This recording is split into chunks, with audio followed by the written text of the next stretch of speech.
You can't be being Mr. Nice Guy in boxing. I love to crush bones and spill blood, you know?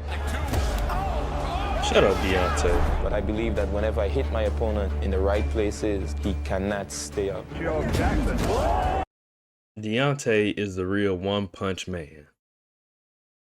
This nigga can't throw that many punches or else he gonna get gas. Nigga got one punch. Yeah, I can really do damage to your body physically and your brain. 8 seconds left. Oh, and that's it. To me, knocking somebody out is like having, you know what I mean? Southpaw there. Julian obliterated. Down goes Jackson. He's not a boxer. He's a puncher. And they strong. Down he goes. Oh, my. Whoa. That's why. I wonder how far back they're gonna go on this list. Hi, I'm Mike Tyson, heavyweight champ of the world. Let's talk boxing. Welcome back to another canonizing video celebrating the biggest one-hitter quitters in the sport of boxing. That power is, man, it scares me sometimes. On today's video, we're attempting to... A lot of people don't realize Mike Tyson has a lot, like, he's a fast boxer for his size. And, like, he only gets known for just power. Rank the consensus top 50 hardest punchers throughout the 140-year history of prize fighting. All right, they doing the whole. Around the leather ring. Now watch there. That big left and Willard down. Boxing is so old, bro. If you go back to like, you look it I've up. It's been decided to around use the tried and literally trusted tier list format to classify each fighter, and of course, the selectees will be way ranked longer by their than pound-for-pound 140 punching years. ability. Or else, Julian Jackson would be the only guy outside of the heavyweights to even have a slight chance of featuring on such a list. I'd just like to say to Mike Tyson, man, you know, I could do it too, you know. I've added one extra tier to make things less congested. And while there will be numerous fighters ranked at the bottom, you have to remember they'll only be considered the weakest punchers among the 50 or so greatest KO artists in history. There are no losers here. And I was scared then. I'm only frightened this time. There's a lot to get through, so I'll try my best to explain my criteria for the rankings as the video progresses. Okay, he's moving is better, dancing is better, or maybe he's taller. This is nothing after first. How some of these boxers be losing their teeth? Do it just be from sparring? Or, I think it be from the fights, dog. To kick things off, I think putting one fighter in each category will help us find a base for the rankings, and then we can just start slotting guys. Ooh, bro, I like how I got this set up. Y'all probably can't even see it because of my face cam. But it looks like a video game at the bottom. I'm seeing a lot of faces. Freely thereafter, which brings me on to a modern-day counterpunching specialist, Gervonta Tank Davis.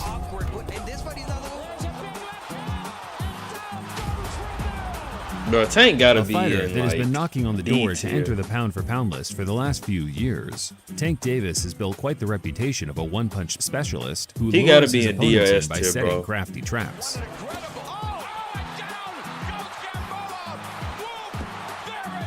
A smart fighter and a ruthless finisher, Tank has the ability to generate ridiculous power even while... And the crazy part is Rolly... Oh, golly. That's a good frame on Rolly.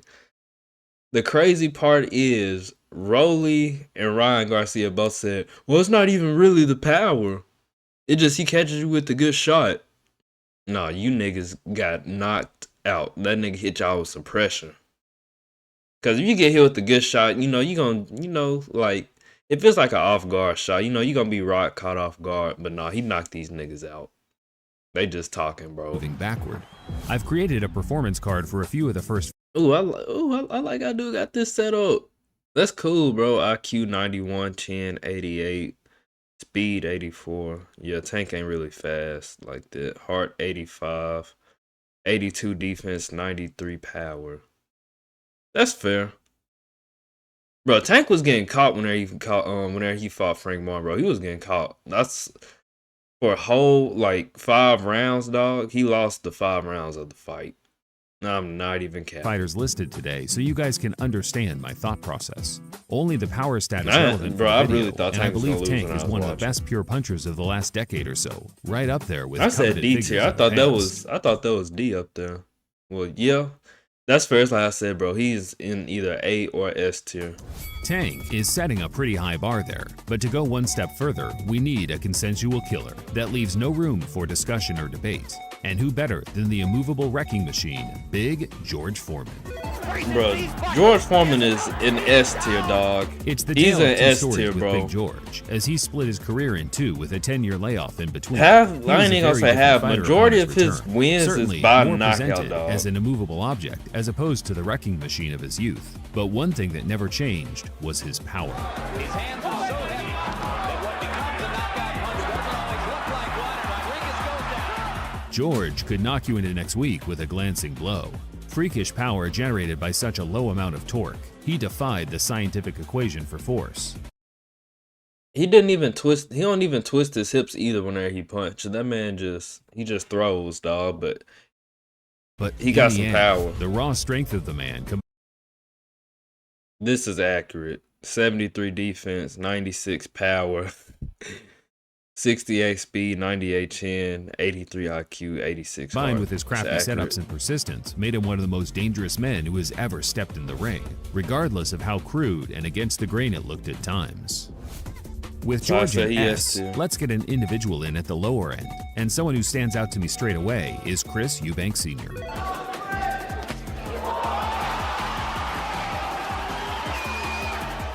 I think there are certain versions of Eubank that could give him a much higher rank. I mean, his ability to clean a clock with a single blow can't be refuted. But, due to multiple circumstances, one including a tragedy in the ring, he graduated. Eubank looked like he was on the juice, dog. He had to have been. Why is he this ripped, bro? He had to have been taking some freaking testosterone. I don't know what he get. Steroids, I mean. Bro, he had to have been on lost that killer steroids. Ain't no instinct way. and became more comfortable with winning over the distance. You are mine, you belong to me. I am the man. He lived by the warrior's code, almost a self-hating discipline to a degree, as he welcomed taking his licks more than the average prize fighter, which resulted in him having a slightly underwhelming KO percentage, considering the knack he had in his younger years. Overall, however, still a solid puncher that I consider one of the most dangerous around the 160-pound weight limit. Bro, I feel like if you get caught taking steroids, you should have a lifetime ban in boxing. No ifs, ands, or buts, because boxing is already deadly as it is. Any martial art is already deadly. At that point, if you are taking steroids, you are trying to kill that person. You should have a lifetime ban, bro, if you get caught taking steroids. It's impossible to rank iconic fighters like this without ruffling a few feathers, so we might as well get a big one out of the way right now with a legendary heavyweight champion from the pre-war era, Jack Dempsey. Bro, Jack Dempsey, S tier. Once considered No, the most not notable S. face across He the A entirety tier. of the United Jack States, Dempsey's A tier. even more so than the active president of the time. Jack Dempsey was a major deal in sports entertainment post-World War I. Dempsey has now become the biggest thing on the sports landscape, including Babe Ruth. While boxing was already a mainstream sport during its early inception of the gloved era, Dempsey can be credited as the guy who took things to another level. I would love to see, because everybody is using AI now. I would love to see like them do like some type of video where like boxers from way back then, like just like fantasy matches. Like let's say they take Jack Dempsey and put him against. Let's say they take Jack Dempsey and put him up against, I don't know, Joe Frazier. I want to see like how that look, or if they take like Willie Pep versus Tank. Willie Pep, bro, Willie Pep is really the best defensive like boxer. I don't care what nobody say. Everybody say it's Floyd, it's really not Floyd. How can you, Willie Pep won a whole round without throwing a single punch? How you win a round without throwing a punch? And his opponent's punching, but he's steadily just moving. Ain't throwing out one punch, but and his record was just like, what was it? It was like 221, 220. A professional record of 220 some wins.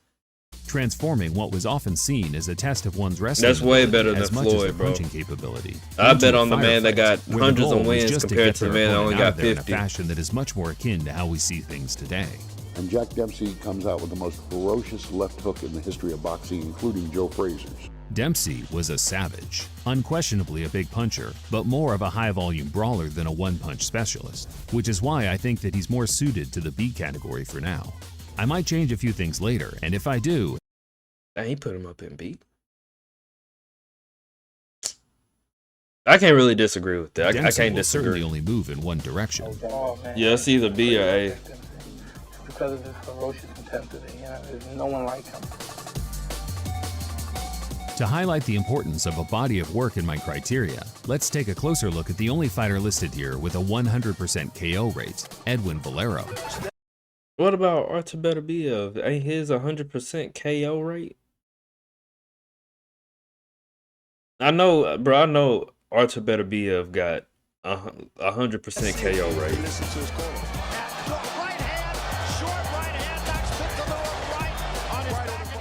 Valero is definitely one of the greatest what-if stories in boxing. Despite being a champion in 2 weight divisions, his career was cut short right around the moment boxing fans were anticipating some high-level, pound-for-pound showdowns that would have undoubtedly certified Valero's legacy for better or worse.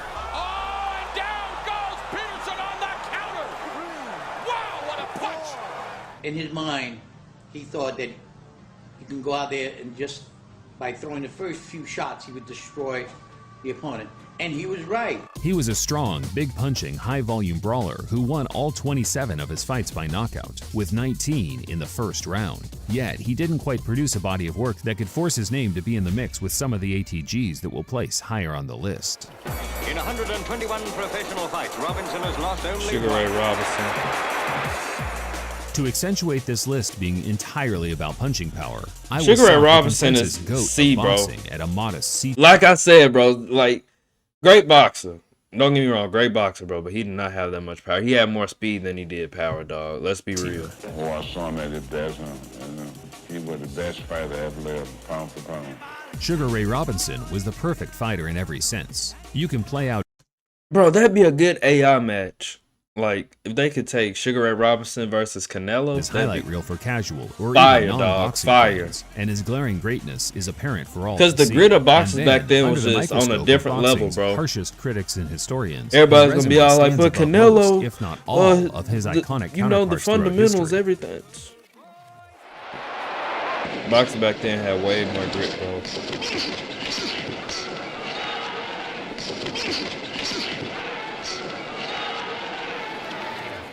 In his prime, the best and the greatest pound for pound, the perfect all-rounder who could outbox the boxers and outslug the sluggers. Perhaps more known for his speed of hands and feet, but he could also turn out the lights on some of the most durable and resilient opponents with a single shot once the opportunity presented itself. No one can touch him. Russia and Cuba and Poland. Anybody on the planet beating them all. Sugar Ray is a rare fighter in the 100 Club for knockouts, being the only former middleweight champion in history to achieve this feat. A legend, an icon, a GOAT. Pound for pound, meaning that I imagine if he was a heavyweight fighting the same style, he'd be the greatest. Now that we've got some of the structure set, allow me to slot in a few guys off the cusp without racking my brains. Alexis Argolla, an iconic puncher around the super featherweight limit, more of a high-volume guy than a one-hitter quitter, but a wrecking machine nevertheless. Bob Foster rarely went the distance during his peak as light heavyweight champion in the early 70s. Tall and rangy, he even fancied himself against the likes of Joe Frazier and Muhammad Ali, despite a 30 to 40 Boy, pound was that a knot? I ain't gonna lie, bro. If that was a knot, that was a big-ass knot. Hold up. Nevertheless. Bob Foster rarely went the distance during his peak as light heavyweight champion in the early 70s. Tall and rangy, he even I hope they ain't no knot. fancied That's a himself knot, against bro. the likes of Joe Frazier and Muhammad Ali, despite a 30 to 40 pound weight disadvantage. I am so strong. I am so powerful. I am Superman. Vitaly Klitschko was a man mountain in the 2000s, a true modern-day heavyweight who emphasized every inch of his height in the ring. I think of him more for his strength, but he certainly had some pop. Similar sentiments can be made for Vitaly's brother, Vladimir. He was more of a glass cannon than his brother, but I would argue he was a technically better puncher in his prime. Bob Fitzsimmons was everything Bob Foster was, but he made his power count upon moving up to heavyweight. And by moving up, I mean just weighing the same as he always did, 170 or so pounds, and then just wreaking havoc on guys twice his size. The OG puncher, a real killer during the sport's early years of the gloved era. Lennox Lewis is the best. I laid him all to Lennox Lewis. Lennox Lewis. B, bro. I would argue a better puncher than B the or Klitschko C. brothers, despite his KO percentage being slightly lower. He cleaned out an entire generation of heavyweights. He beat every I man hardly he ever ever faced, watched and Lennox outside of Lewis. immovable objects like It's just how he Holyfield did Mercer, Mike Tyson, all though. of his memorable nights in the ring resulted in his opponents flat on their backs. I'm genetic freak. And I played with boxing, so Shannon imagine when I Sharp. get serious with boxing. Shannon Briggs was a fun heavyweight who Briggs, certainly left his whatever mark as a decent KO Nigga ain't even a real boxer, bro. Man has a handful of fights. artist, particularly during his rise in the 90s. Admittedly, a bit of a can crusher, but he achieved everything he could in the sport. Let's go, champ. Don't be scared, ladies. I'm just in shape. Don't get scared. I'm just in shape. I know that there will be a lot of debate amongst the guys ranked from A to E, but I at least want to be sure that everyone is content with the fighters in S, which brings us on to perhaps the most brutal single puncher of all time. Bro, George Foreman is the only person in S right now, bro. Deontay Wilder is in S.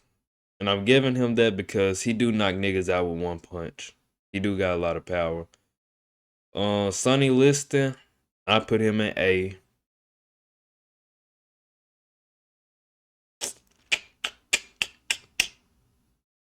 I put Roberto Duran in A. But let's keep watching. Julian the Hawk Jackson. Falling ever further behind them. Oh no! That's what we were worried about. Julian Jackson, fought for whenever many he years in the stopped being shadows so of iconic speedy, bro, pay-per-view he stars of his definitely own turned time. into an It A. wasn't until he retired and video sharing sites like YouTube came around that casual sports fans realized they messed up by not tuning into the boxing until the main event. Because this guy was straight murking the competition on a lot of the popular Don King undercards in the 90s. Oh, the hardest punching junior middleweight today. He wasn't the most well-coordinated and had questionable punch resistance himself, but his get-out-of-jail-free card was the most effective escape from an ass-whooping I've ever seen in the sport. But I Bro, believe it's that whenever I crazy. hit Oh, my you put him up opponent in in the S? right places, he cannot stay up. I can't. The current light heavyweight disagree. champion, Artur Beterbiev, has a You 100% said knockout Beterbiev, rate with that's some decent crazy. skills to rely on against the more resilient opponents. He's the only world champion that's in boxing today that has a 100% knockout ratio for every fight he's ever been in. Frank Bruno was a scary man to deal with in the opening rounds. Brutish strength with a remarkable straight right hand, he was built like a Greek god, which didn't really help him as the rounds progressed. Rocky Marciano, bro. Any cruiserweight in the world cannot He's take my in power. B. Any heavyweight in the world definitely can't take my power. If David Hay had just seen out his Haymaker, last days at cruiserweight, C. I have no doubt fans put him would at have E, remembered it as an golly. ATG at that limit. Still, a couple lackluster performances Put David at Hay in heavyweight E, really bro. soured and tarnished the Golly. reputation of one of the most explosive athletes of the 2000s. Thomas Tyson Hearns Fury was the ain't hardest even on the puncher among list. the four kings, a true product of the Kronk. It's between A and B for me, but I'll go with B for now and maybe change a few things later. Yes, I would fight more rounds and make him more pain. Sergey Kovalev was an impressive boxer-puncher in his I don't know prime, who this guy very is. methodical in how he set up his power punches. A tremendous technical boxer, but a bit of a flat-track bully whose resilience seemingly disappeared overnight. Both Duran and Chavez are boxers I'm worried about ranking here, given the fact... Bro, it is hard to rank Chavez and Duran, bro, because they do have a lot of power. And Duran busts niggas up. Duran gotta be... Bro, I They put are Duran in A. notorious, I put skillful Duran pressure in A. fighters that broke their opponents down with an accumulation of punishment. C tier for now. Oh, man. That's crazy, dog. Next up, we have, as Frank Bruno once said, the most dangerous number one hitman in America, the G-Man, Gerald McClellan. For the WBC middleweight championship, Jay Bell in the white trunks. He's the challenger, and the trunk. And look at this! Big left hook to the body, right in the solar plexus. McClellan was a perfect all-rounder, rangy, quick with a crushing jab and rib-breaking body punches. Jones's power over Hill's jab. Oh, right to the body, down. Unheard of. His potential was untapped until it was unlocked by Emmanuel Stewart of the Kronk. who fine-tuned Gerald's finishing ability, imploring him to follow up and close the show once his man was hurt. You've never been past 8 rounds. No, I will never go past 8 rounds again. Gerald never forced his work. His power appeared effortless, just a heavy-handed individual. Joe McClellan, I believe his name, is from Highlights, and he seems like a dynamo. A fighter that I'm sure many people are eager to see placed today. For my money, the most popular boxer ever based purely on his talent, Iron Mike Tyson. Yes, bro. Bro, I like how he got the bottom set up, bro. It look like a video game. It's cool. Even though I already said that.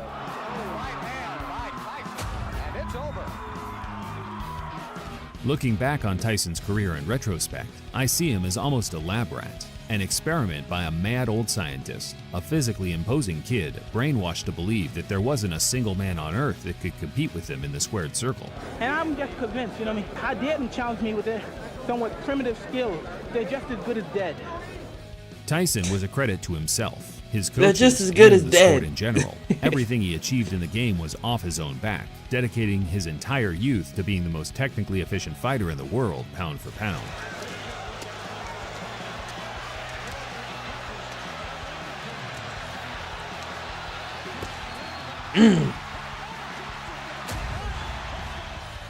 A short heavyweight that packed the punch of a behemoth while delivering it at the speeds of a flyweight. A great combination puncher. Left hooks, uppercuts, there weren't many shots Tyson couldn't deliver as well as, if not better, than the single See, bro, after Mike Tyson got out of prison, he didn't have his speed no more, bro. He was just straight power. After he got out of prison, dog, he was just lifting weights at that point. He was just straight power. He didn't have no more speed. Specialist throughout history. An incredible fighter The whose highlight 80s, reel that was when he certifies had all an his S-tier speed, bro. placement on even the harshest Like I critics said. list. Bro, Naoya Inoue, Put in so much, and I just knew we couldn't fail.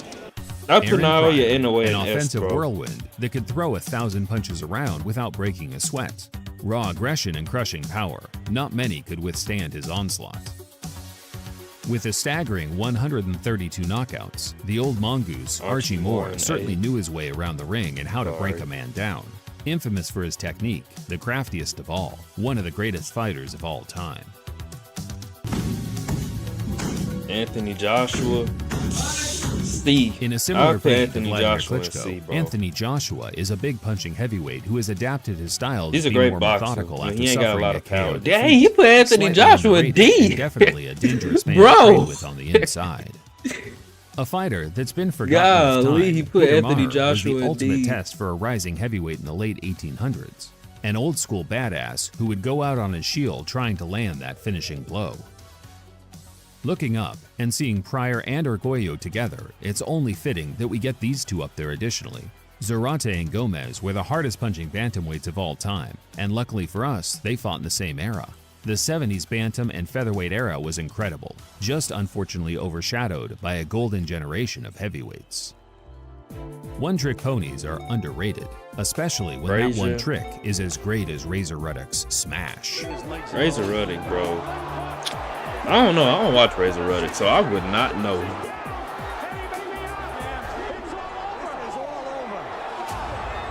As one-dimensional as you can imagine, Ruddock's smash was everything. His jab, his hook, his uppercut, he would lead with it and also use it while being pressured moving backward. The only thing I know about Razor Ruddock is he's from New York. That's about it. And he fought Mike Tyson and lost. Technically, the punch is known as a shovel hook, a cross between an uppercut and a hook. But Ruddock made it his own thing, knocked many foes out with it, and dished out some life-altering punishment for those that withstood it.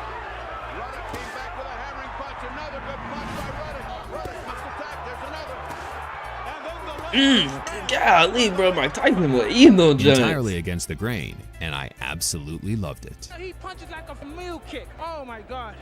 Next, we have a man whose reputation has almost become mythological during the digital age, and in my opinion, the single greatest fighter that has ever lived, the Boston Terror, Sam Langford. In my opinion now is the same as ever. I think Langford was one of the greatest fighters we ever had, Ed, and if I'd have fought him, I probably would have got knocked out, and I'm glad I never had the opportunity to. In short, Langford started his career as a lightweight, but finished at heavyweight with over 100 knockouts at that limit. Bro, how you go from lightweight as 130 to like 135, bro? That means he went all the way up to 200. Golly. alone. He fought the most Hall of Famers in history, and I would argue produced the most momentous I didn't know, body of bro. I thought Sam Langford was only like middleweight, welterweight. I never really watched Sam Langford, but everybody say he got power though. I never watched him.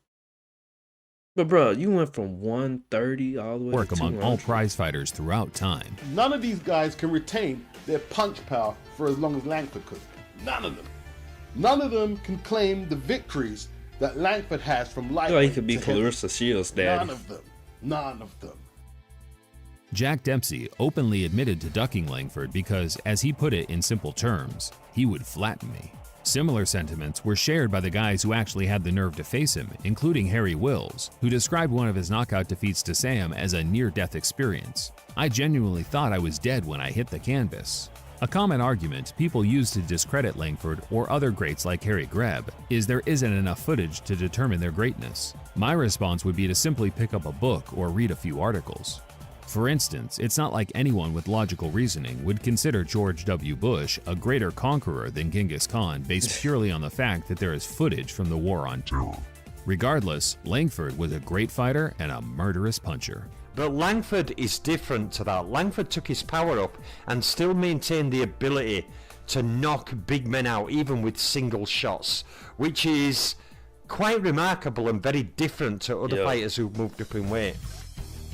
Felix Trinidad had an impressive run as welterweight champion in the late 90s, knocking out 16 opponents in his 20 world title fights. If he didn't knock you out with the left hook, the follow-up straight right was certain to get the job I never done. watched Felix.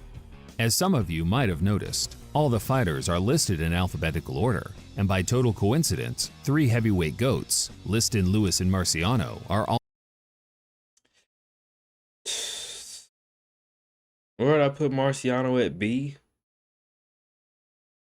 Liston is an all S, bunched bro. up, ready to be placed Joe together Lewis, in I nothing never, short of the only highest Joe tier Lewis I've possible. watched was him Joe and Lewis Marciano. was the biggest puncher of the 3, closely followed by Marciano. I'm not sure Liston will Yo. make the final cut in S because I was planning on having no more. Bro, Sonny Liston belong in S tier, nigga. He belong in S tier. I watched Sonny Liston, bro. I watched it. I didn't watch Joe Lewis, but I did watch Rocky Marciano a little bit, not too much, but out of all 3 of them, I did watch Sonny 10 Liston in there, the most. but let's see how things change later on. Ah, come on, bro. Leave him right there, He dog. intimidated his opponent. They were intimidated before You he even dissing got in his the ring. legacy He at was this a point. massive guy. On all circuits, he was just oily awesome.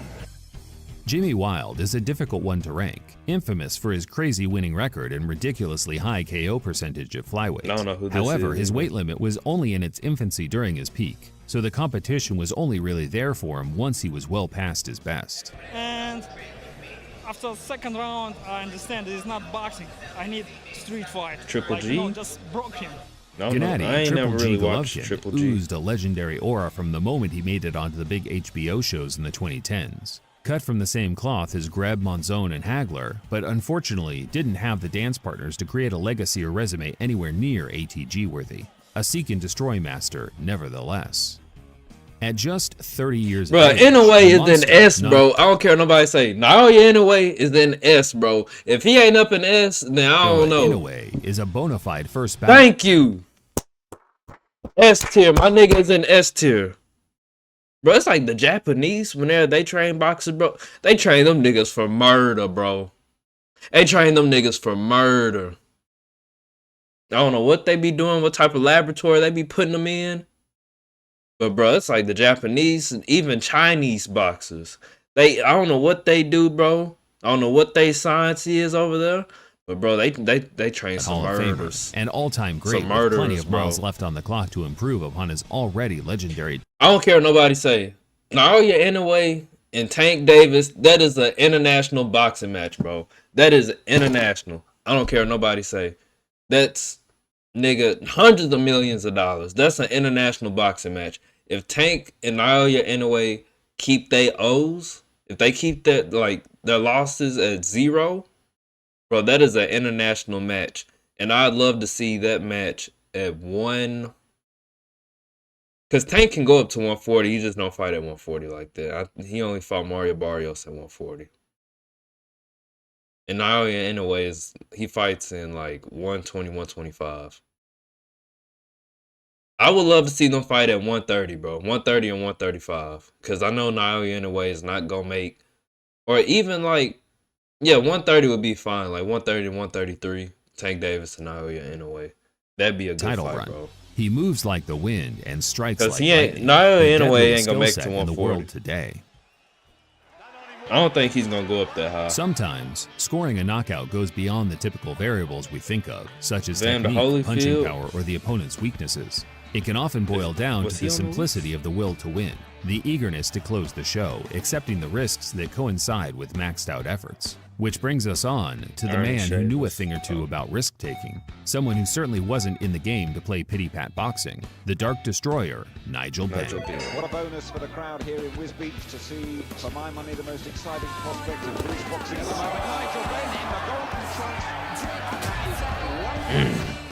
Ben was like a greyhound out of the gates, straight to the point, seek and destroy. That was his ethos, his attitude in preparation, and something he was willing to go out on his shield for in execution. He's come back for more. Not much longer. Admittedly, Ben was less technically skilled than most of the guys listed today. He was just an explosive offensive whirlwind who relied on his inner fire to fuel him throughout the majority of his career. Fight someone like me who's been fighting all the time and who wants to have a fight with you. Similar to Joe Nigel Benn, Frazier. another fighter I I'd enjoyed put Joe watching back, Frazier in B. particularly during their developmental period as a pro. He was a great Tommy brawler, the Duke bro, Morrison. but I put him in B. Incidentally, as an amateur, I never watched Tommy Morrison. crowds a big right hand, followed up on the left. Despite doing damn near everything he could to destroy his own chances of becoming a top-level pro, such as heavy drinking and slacking off during training, Morrison's athletic genetics persevered to help him fulfill a respectable career, especially given how jam-packed with talent the heavyweight landscape was in the 1990s.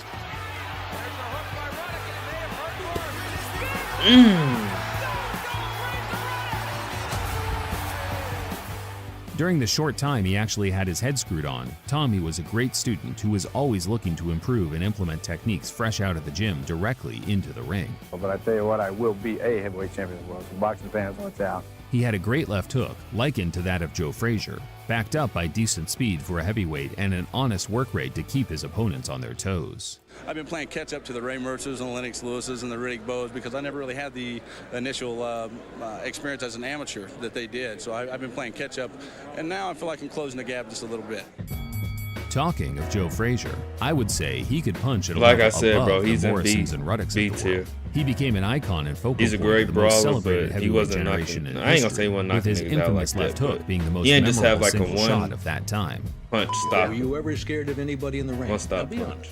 I remember Joe Frazier. He was the toughest guy I'd ever seen. Yeah. Smoking Joe Frazier. Hit a guy so hard the guy turned his back. If some of the stories that I've read about James J. Jeffries were true, then he would have to rank up here somewhere. But, and it's a big but, how much of it is true? I don't want to backtrack on my rant about why Sam Langford is so great from earlier, but some of the writings about Jeffries appear more fictitious. It was like creative writers of that time were trying to develop a superhero 30 or so years before they became prevalent in pop culture. Either way, Jeffries was unquestionably a force to reckon with during the turn of the century. I think Monzon was the last great middleweight champion, and when I'm done with this game, I would like to go down in history as the same way. Carlos Monzon was the middleweight champion of the 1970s, a winning machine that retired on a 61 fight unbeaten streak. He packed a deadly straight right hand. That's what I'm telling you. Featherweights with Prince Nassim, when they get hit, it's a whole different story. Prince Nassim Hamed had arguably the most Prince Nassim? unconventional style for a pound-for-pound level fighter in Bro, the put him sport's in history. A? He relied heavily on his reflexes. He was a great puncher, and dug bro, himself but out of I ain't danger never time seen and a Prince again with his Nassim out of fight this where he just world had a bunch of one-punch power. David Tua epitomizes why winning a heavyweight title in the 90s was a remarkable feat, despite competing in the alphabet era. The short and stocky heavyweight was blessed with those Polynesian genetics, strong as an ox, and he could knock you out with every punch in the book. You get a great show and then always get spoiled with some BS like this.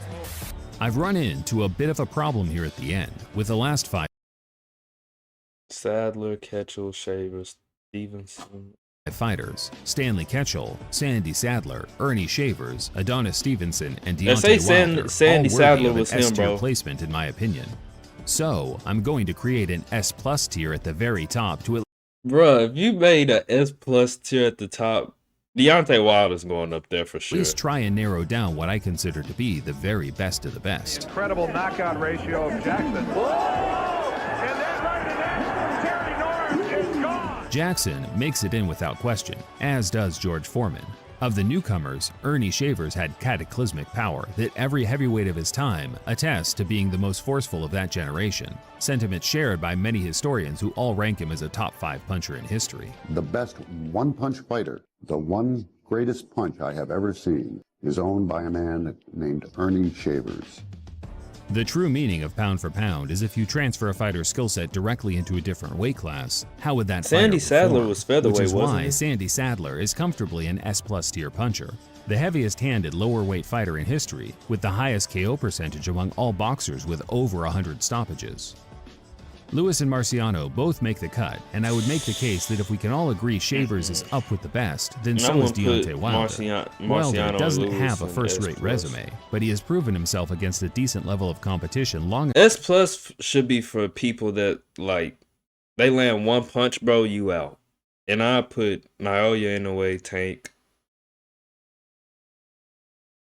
Pretty much everybody he put up there, except Joe Louis and Marciano. enough for me to comfortably put him alongside the legends of the past. Because it's going to come. It's just when it come. And when it do come, bam, baby, good night. Now, I just need to rework things a little bit to satisfy my structuring OCD. Come on, bro. What was even the point, dog? And there we have it. The top 50 boxers. What was even the point of you? That was stupid, bro. In history, He pretty much screwed up the list. ability. I think at this point, dog, I think he was just trying to, like, you see how, like, look like steps or whatever. I don't know what he was trying to accomplish. I'm sure there are many of you at home pulling. Anyways, y'all, that's it for this video. I'm gonna see y'all in the next one. If y'all do like this new camera angle until I get my green screen, let me know up in the comments. And I'm gonna see y'all in the next one. Peace.